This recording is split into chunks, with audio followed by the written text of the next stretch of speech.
And Caroline, welcome. Thank you so much for coming here today. Deeply appreciate it. It's fantastic to have you. You are CEO of the Quality Matters powerhouse and obviously the We Make Good project. Today you're talking to us about social impact and how to go about change management and those types of great things social enterprise need to be aware of and measure and be in charge of. You are the queen of all of this, so I'm delighted to have you here today. You're going to take us through the presentation. That would be fantastic. Thank you, Chris. A very generous introduction as always. Can I just check, can everybody see my slides? No. It says I am screen sharing. Okay. I can. Mairead can.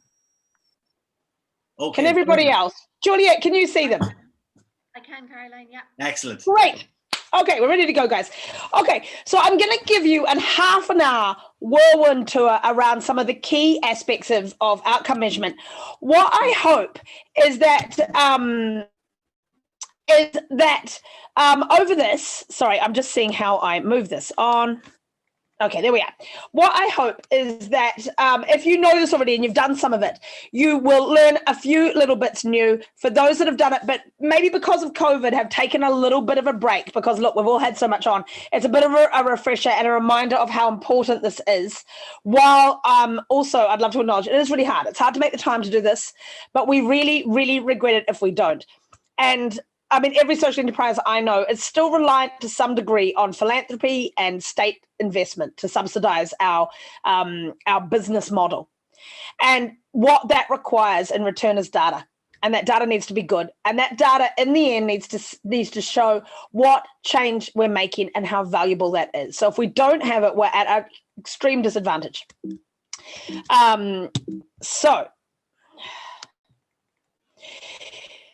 Why do it? I'm going to tell you this little tale about this service that you may have seen. You can go and watch this on YouTube. It's called Scared Straight. And what they're a service, and they were offered in America, and they were worth over 100 million at their height. They were in about 6 or 7 different states. And what they were doing is they were bringing in small, like young kids who were getting in trouble with the law.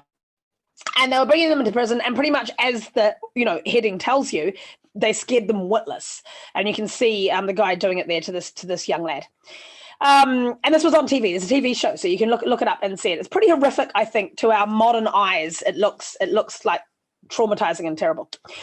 Everybody who was doing the project, though, they would hear back from parents and young people who had been on the program, and they were like, "Oh my God, thank you! You've saved my son. He was, destined to go down this gang route, and now he's not because he was on your program."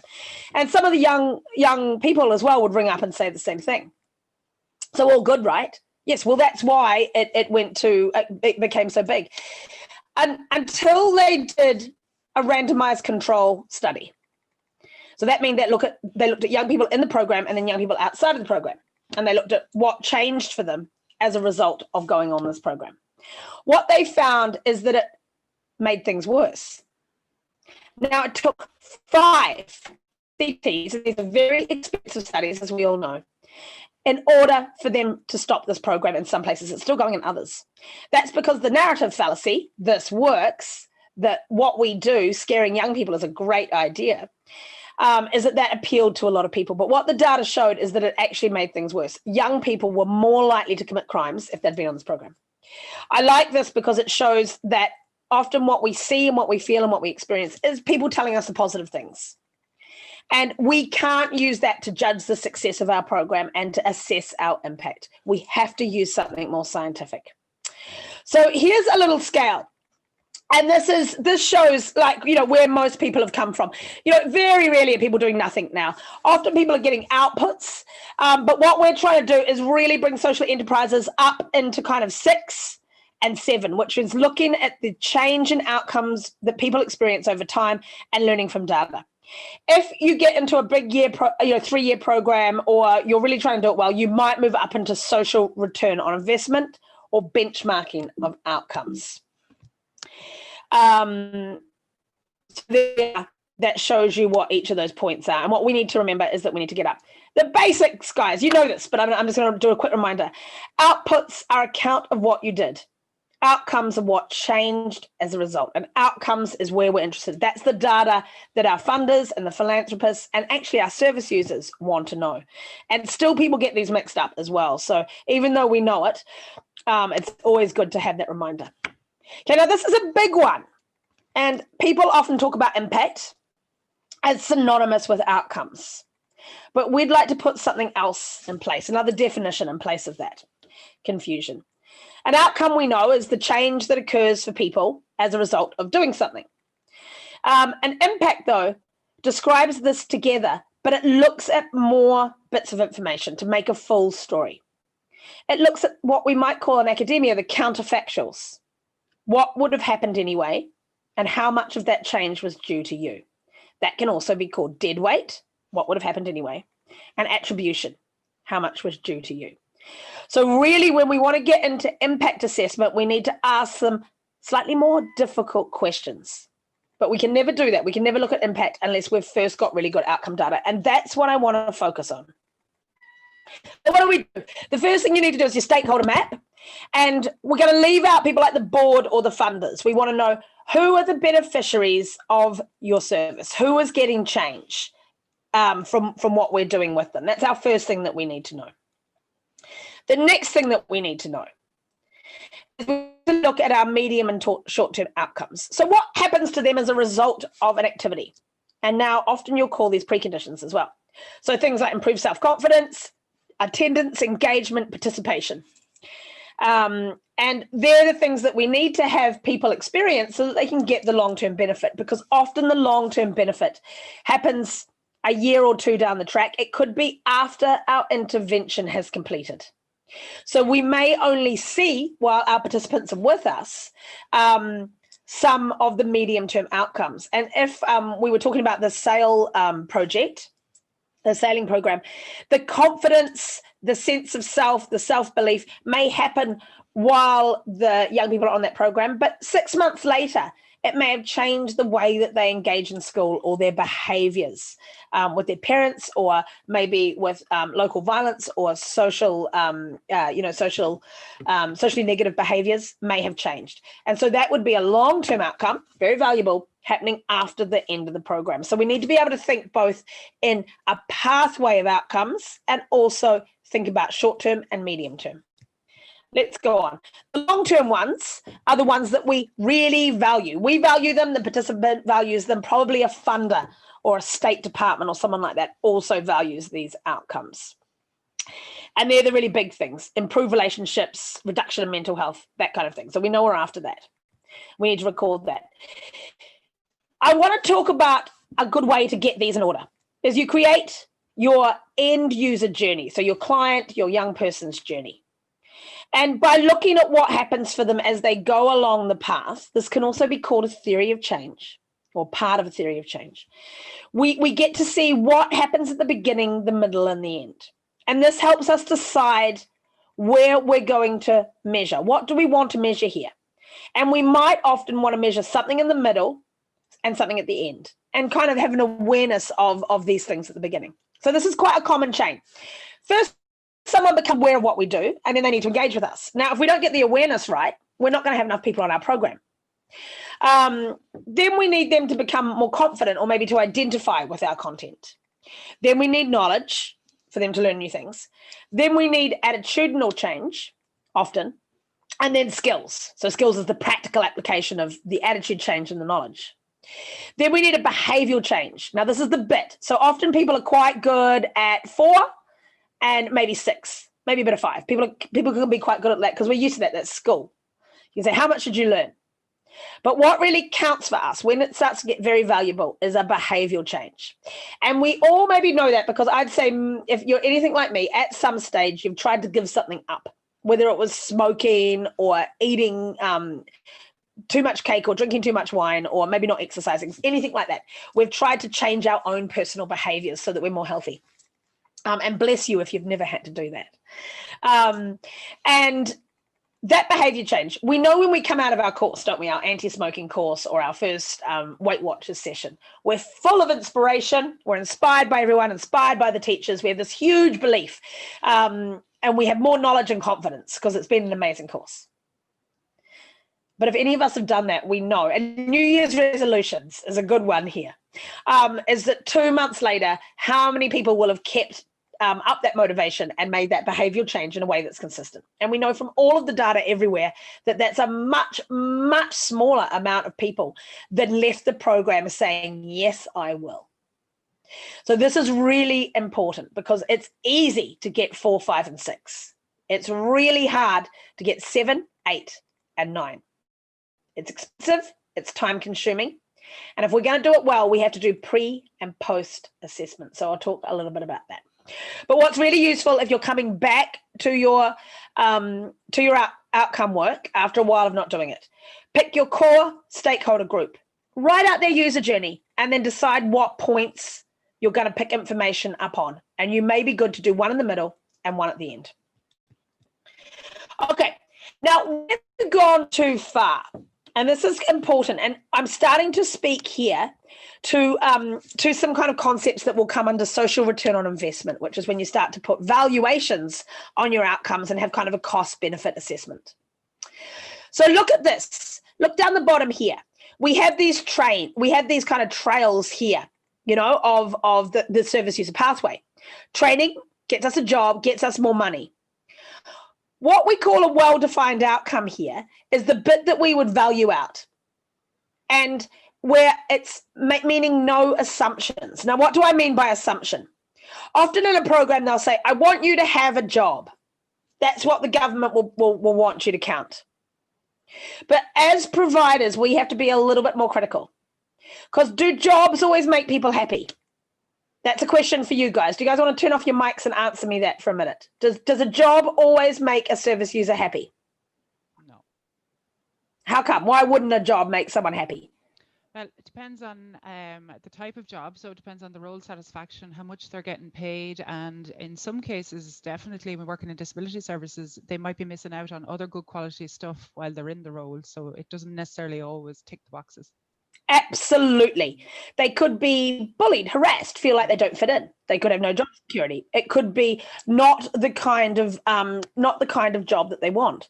So absolutely. So what we want to try and do is we want to say, what is the end outcome that is not making an assumption? So the assumption there would be, if you get a job, you'll be happier, you'll be better, you'll have better well-being. But we're saying, no, that's too much of a leap. We want to actually measure. So once they got the job, were they more independent, or were they feeling more satisfied? So let's look at, an old people's program. A program for elderly people, I think, is a nicer way of saying it. They do exercise. It increases their mobility. They have less falls. I'm reading the bottom line here, guys. And they get into hospital less. Now, often you'd think, well, that's good, isn't it? In hospital less. Tell me about a situation, someone, where that chain isn't enough, where being in hospital less is still making an assumption about what that means to the person.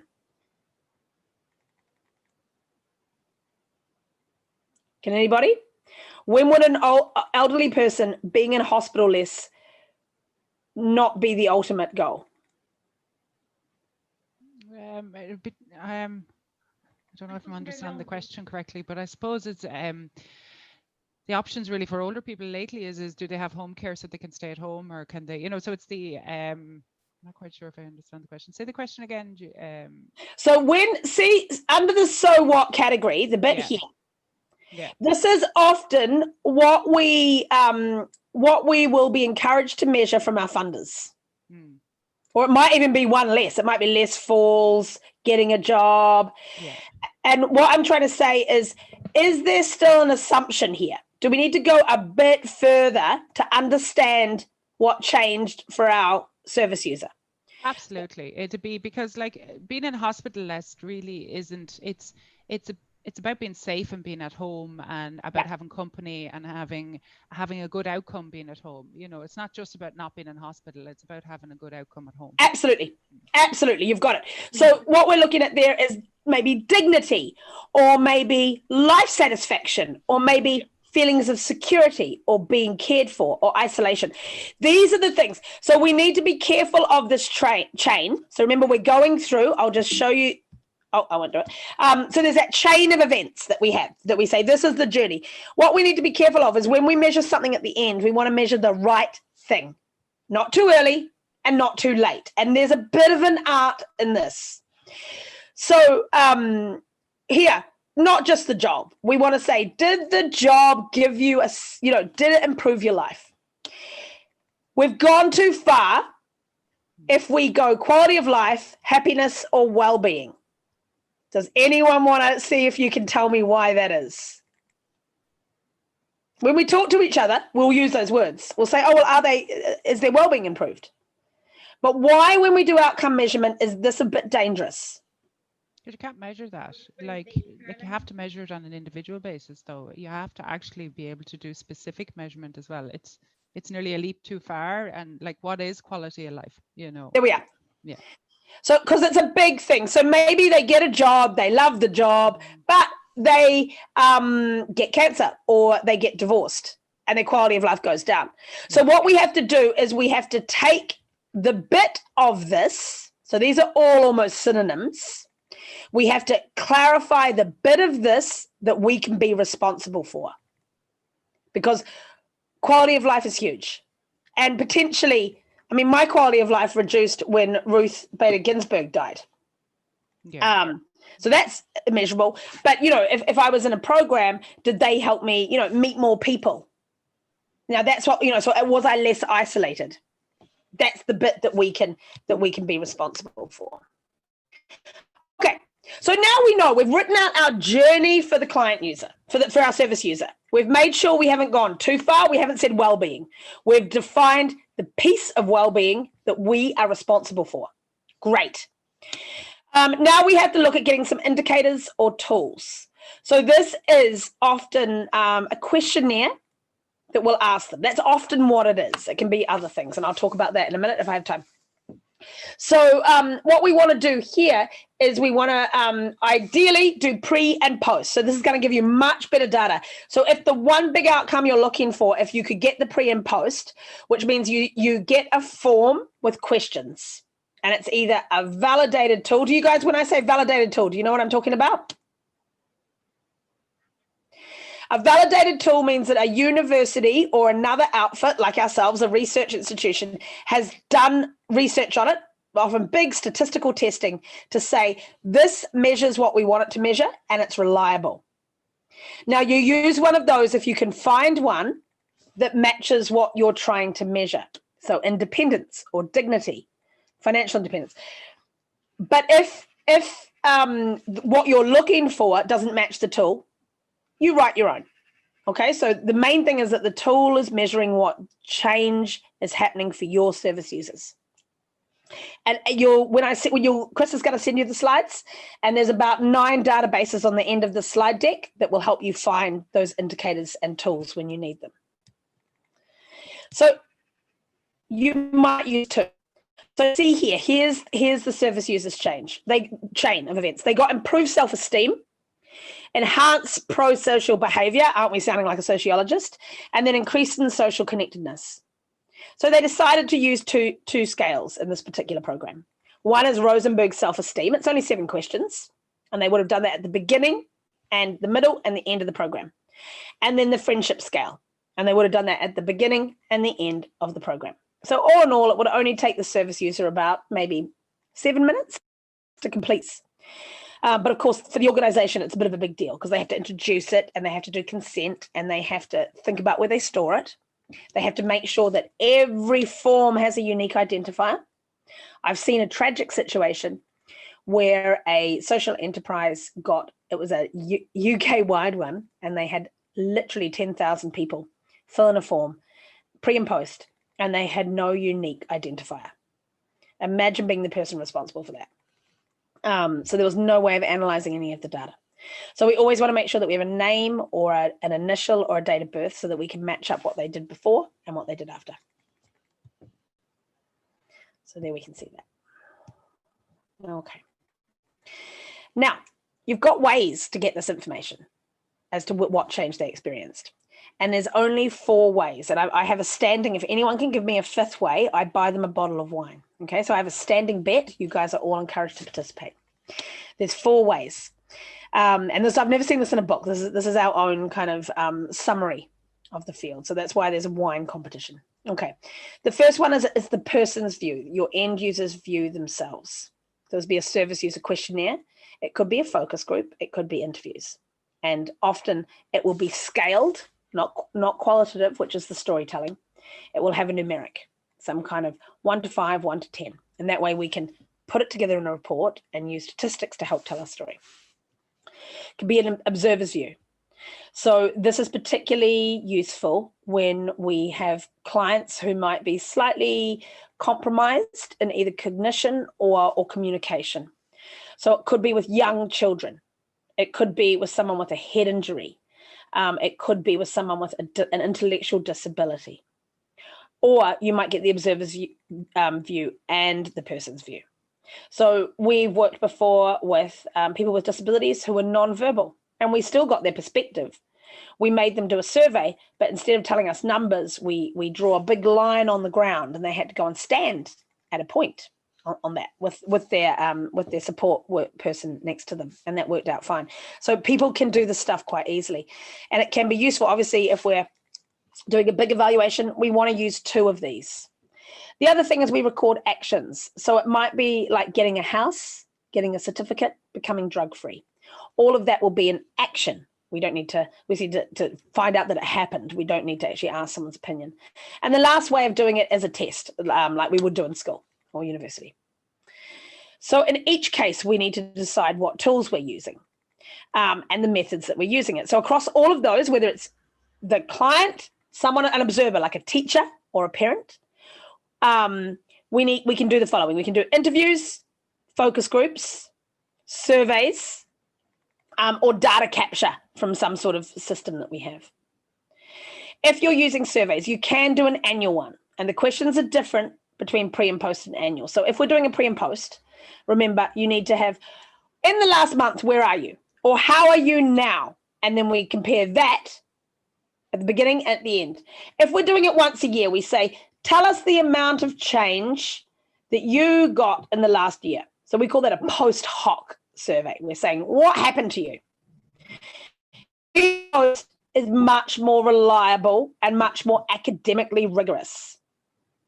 And the reason that is that we recreate our past. We have biases in our psychology as humans. And that means that we're not always reliable documenters of our own experience. And you know this from the last time you were with a friend who'd split up from somebody and was maybe a little bit drunk. And they were like, it was all a waste of time. It was terrible. But you remember, actually, if you had have asked them, Marlon, come here. If you had have asked them, in the middle of the relationship, how good is this? They would have said 10 out of 10. So that kind of bias we see all of the time is that we recreate the past based on our experience of now. And that's not good for us when we're trying to do outcomes, because you know what people do is they can sometimes say, oh, I knew that anyway. I was confident anyway. Well, actually, we remember that they weren't. So it can be better for us in our outcomes to get a sense of where people are at the beginning and the end. How am I going for time, Chris? I think if you've got another 5 minutes, that's okay, Caroline? That's about as much as I've got, darling. Okay. So the difference between, are you guys all with me? Because you are getting like the whistle stop tour of outcomes here. Is it making sense to people? I can't see any of your faces. Yes. Oh, I love that. Thank you. There's a little thumb. That tells me something. Yes, it is. Thank you. Excellent, guys. Excellent. I'm feeling a little bit like I'm in a dark room. Okay. So the difference between hard and soft indicators. Does anyone want to have a go at telling me what this difference might be? It's intimidating. The harder ones are probably, more visible and tangible, and you can measure them. The softer ones are more attitudinal. Absolutely. Absolutely. So it can be quite useful to use that validated tool when we're looking at soft indicators, because we want, for the people that we're talking to, whether that be funders or even for the service users themselves, to be able to feel like that's a very strong, valid thing. Oh, look how far I've come. I couldn't do this, and now I can do this. So they can't be measured directly or tangibly, which is exactly as you said. Okay, so you got to choose validated or bespoke tools. Choose bespoke if a validated tool that you find isn't measuring exactly what you want, what's more important is you're accurate. So you're recording the change that your service users have told you they're experiencing. What we strongly, strongly, strongly recommend, and it's absolutely necessary if you were doing a social return on investment. You know that big chain that we made from awareness to confidence to skills, to knowledge to skills to behavior change to life improvement, that chain, we would test that out with service users. And we would because those chains are different with every single program. And we'd make sure that the words and the detail of each of those steps, as much as possible, has to be defined by the service users. And then that's what we'd seek to measure, because every journey is somewhat different. And often the nuance and beauty of what you're doing is contained in that outcome chain. So we want it to be as individual and specific and detailed as we can make it. It can be useful to have one validated tool. If you've got some big outcome, like let's say an improvement in mental health. If that was a big outcome that was highly valued by people, you might want to use a validated tool because it strengthens your case. Service users can also feel quite validated when they get a report back or information back on the change that they've made. So we can really incorporate it into the program. People use a mix of both tools in the work that you're doing. So you can often get a small validated tool, add a couple of questions on, use the same scale. Therefore, it's really easy. There's no problem with that. But if you get a validated tool and you change it, you will just have to be very clear that that's an adapted or based on tool. Okay, so there we are. We know all of that. That's just a summary. If you can't find an appropriate one, you get and you can get it looked over by a researcher, consultant, or academic if you make one yourself, just to make sure it's on the right track. It can be very easy to ask the wrong kinds of questions that when you get to data analysis will make it quite difficult. So I would recommend you pass it through somebody. Send it to me, send it to Chris, send it to somebody else, and just say, look, lads, is this in the ballpark? And we'll get back really quickly and say yay or nay. Main thing is that your service users understand it and value the information. Do a pilot always with these ones if you're making your own. Okay, so pre and post, this is the big one. You want to get one of these. One is you do them before the start of your program, and then the other one at the end. You have your unique identifier to connect them. So there we are. It's a simple thing. It's hard to do. It takes time, and it's a bit annoying, but it's absolutely valuable for our most important activities. If your program's 2 or 3 years, you're probably going to do it in the middle as well, as we can see there. Okay, the last things, and I'm almost done on this whirlwind tour, is where do you find these tools? Where do you get what you need? Here, here, here, here, here, sometimes here. And there we are, those ones can be quite useful as well. So all of these little websites, and I'm pretty sure you can click on these or just use the use the pictures to find your way there. They will have examples of tools that you can look at and say is useful. So there we go, guys. There's a whirlwind refresher on impact measurement. Any questions? If you all did one pre and post assessment on your core outcome for your core service user group, you'll never regret it. Does anyone want to throw me a question? Like throw me something that seems impossible.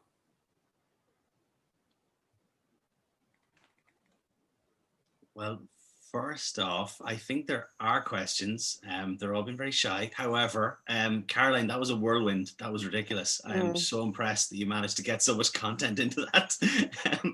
I do have a question for you though, which is like the next steps. So like if you've come across this and you understand that this is something that you want to be involved in more, and you realize that maybe time or effort, it might not be skill or ability, it might just be something that what is your recommendations for people going on the journey? And because I know there's a heavy lift at the start in an awful lot of these cases to make it run right. What are your best recommendations for where to start? Would it be yourself or? Oh, well, yeah, you can get a consultant to come and hold your hand. Absolutely. And there's various, like, you can do a deep dive, which would be to do full theory of change. And that would be like 3 or 4 consultant days time. And they'll come up with an outcome framework and an implementation plan. So you can do that. Or you just do it yourself, Chris. And what you'd do is you'd say, what's our main client? What's their main outcome? Yeah. Check it with them. Yeah. Develop your chain, pick your point, pick a tool, pre and post. Like if you want to absolutely simplify and get started, that's what you do. And if the thing here is like, get started, right? Start with something. Just do one. Because you can add to it, you can adapt it, but having no data makes it very difficult to engage with people. Whereas if you're on a journey and you've got some data, as long as it's not too far wrong, because you don't like satisfaction, outcome, and satisfaction data and outcome data. Just be a bit careful of that, because you're like, how much did you like it? So you could ask a kid in school, how much do you love your school? And they're like, I love school. But what happens if the teacher doesn't teach them anything? Like my primary school for the first 3 years, like we all just played until they realized that none of us could read. So we would have given great satisfaction data, but absolutely terrible outcome data. So just be careful that we're always looking at the change the person got, and then we can't go too wrong. And measure the good and the bad, right? That's advanced now. That's advanced, is to actually look for the bad. Now the bad will come out if if we're asking a good survey. What we'll see is an absence of good, I think, at the beginning. But I would say, Chris, that's more advanced, is trying to look for the bad. And I would leave that until you've got some, you've got this bit done. But as a thing, I suppose an awful lot of people don't look away from it. That was all I meant. Yeah. But you're absolutely right. And the best outcome reporting always looks for particularly who missed out, who dropped out, who didn't get involved. When did people fall out from this journey? Yeah. No, I get that. So absolutely, Chris, that is a key bit of. I judge an outcome framework on how they've dealt with their negatives, how they've dealt with the dropouts, the people who weren't there. But again, that I wouldn't worry too much about that if you're just getting back into it. I appreciate that. So I only have time for like 2 questions. Rose, were you going to ask something there? I didn't even. Caroline, just to put me in context, I work with Community Finance Ireland. We're a social lender, so we lend into the not-for-profit sector. And thank you, your presentation was really good, a real whistle-stop tour, but it strikes me, a couple of things strike me. Obviously, we have a number of groups that are either on hold or non-existent or not acting at the moment, and we have others that maybe are startup groups are looking at projects and whatever. But it just strikes me that it would benefit some of those to, if you're restarting in a community centre environment, or you're starting a board or a committee or a volunteer panel or whatever, that it strikes me that some of those tools could be very useful to them if I'm in the right space. Absolutely. And I mean, what we often do is a whole theory of change. So we do see the slide in front of you.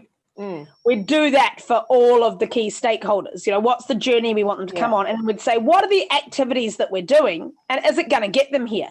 And what you'll often find is that people aren't doing enough awareness work. They, they aren't. No, they're not. They're not really supporting the behavioral change through a, and often when you do this with people, they're like, oh, we need to engage the parents of the young people. Yes, you do.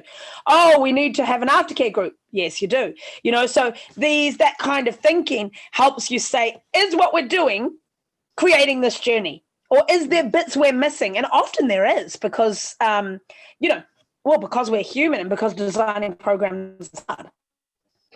Yeah, and in my world, I suppose it's not even so much designing a program as looking at a journey for a project, or for a board. And I noticed, I saw on your website that governance and things like that. So it's really growth of a community and community groups.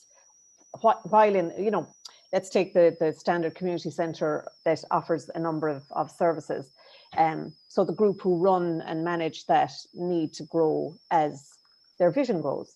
And it's a bit like your slide that's up there, but a more formal version than just letting it all happen.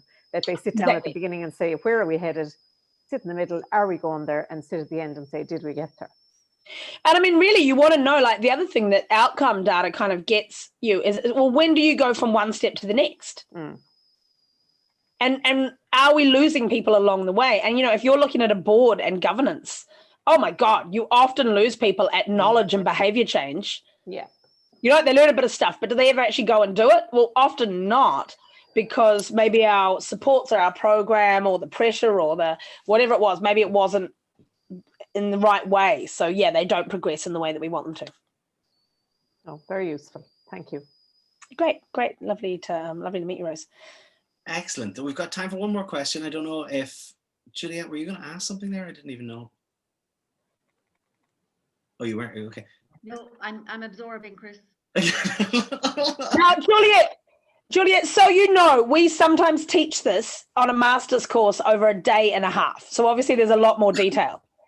But, you know, you've got it in half an hour. So if any bit of it you're like, what? That's why. You know, that's why. And I think if I had a group to teach over a week, I could easily fill that week. There's a lot in it once you take the tin off. Once you take the lid off it, you know. Although And I would. think a lot of Sorry, Juliet. a lot of the social enterprises I've been working with, we don't have a big turnout of social enterprises today, but I know there is a big demand and a strong interest in this by a lot of them. And as time goes by, that interest just seems to grow. And I think social enterprises are recognizing the need to be able to measure their social impact and to demonstrate it. And I was in a policy forum with UCC yesterday, and we had some policymakers on that forum, and they were just talking about the importance of making social enterprises, I suppose, raising awareness about how integral social enterprises are in society, not just socially, but economically as well. And all of this feeds into all of that. And I'm quite sure there'll be a lot of views of this once we've posted it. Owen, were you going to ask something? I was wondering as well, Caroline, is there a resource list or something that you would recommend we look at these YouTube clips or PDFs of talks or documents or papers that would help us with this as background information? Yeah, well, we've got a guide for doing it, so I can send that along. That's one of our own guides, and it has a lot of resources in it. And then obviously at the end of this presentation, you saw all the places where you can get tools. So we'll send Fantastic. on our guide as well, and that has it's quite kind of methodological, but that, you know, that's good for a little dip in. I'd say the first time you're doing it, you do want someone who's done it before to check the work. It's easy to get it slightly wrong. So yeah, I'd have somebody just look over it. Thank you. Just Right. on that note, Caroline, I know there are so many great things that you guys have been able to achieve. You worked with so many great organizations over the last few while that the knowledge condensed into 30 minutes is just a little bit crazy. I'm well done for doing it in 30 minutes. I deeply appreciate it. I know you're always open. You're constantly available, which has just been an incredible resource for us, and I deeply appreciate that. So anybody who's on this call, you will be able to reach out to Caroline. Caroline runs Quality Matters, and they've got a team of people who are qualified and experienced in running this. For that, unfortunately, that was our last question. We are going to leave it there. I deeply appreciate it. Thanks for all for participating. Caroline, you've been superb. Any last things you want to leave us with? Any last nuggets of information or wisdom? Keep going, guys, because social enterprises are so important, and you know we're heralding a little bit what the new world looks like, aren't we? You know, in terms of inclusion, different ways of doing business, different ways of being answerable and accountable for state expenditure. And I think that we really do represent a core part of the new economies that we need at the moment, and that the world is really looking for. So power to everybody, and let's keep it up. Well, with that, this recording will be available. Juliet, thank you so much. You're going to be able to post this out to people as well, and we're going to have the presentations. We'll also have a reminder for people that their clinics and one-to-ones are available for anybody who wants to engage with that. A huge thank you to the Atlantic Lab project down in Cork and Cork City Council, and we deeply appreciate everybody joining here today. Hopefully there's some value out of it. Juliet, any last words? I suppose I just want to acknowledge the Interreg Atlantic Area Programme. They funded all of this through the Atlantic Social Lab project. Also, just to reiterate there, I know there's a few support agencies on the call today. We have that one-to-one mentoring that Chris is implementing for us. So if any of your clients or social enterprises that you work with need that one-to-one support, please just let myself or Chris know, and we can involve you. Thanks, Chris. Thanks, Caroline. Thank you so much, everybody. Thanks, I will everyone. let you Lovely get meeting back you all. with your day. Thank you. Thank you very much. Bye. Bye. Thanks Bye. a million. See you. Bye bye.